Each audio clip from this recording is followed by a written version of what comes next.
Welcome back. In this video, I will guide you how to change one page to landscape in Word without affecting others. So, are you struggling to get just one page landscape in Microsoft Word without running the entire document? Most people do it the hard way with the manual section break, but there is a much faster selection shortcut.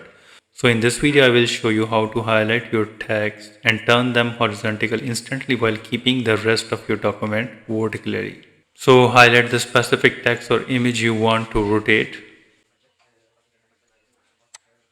like this one, and navigate to the layout tab. Here is the layout tab and open the page setup dialog box and click on this small arrow and now select the landscape. Now change apply to the selected text, drop down this and change apply to the selected text and click OK. And you can see that one page to landscape in Word without affecting the others.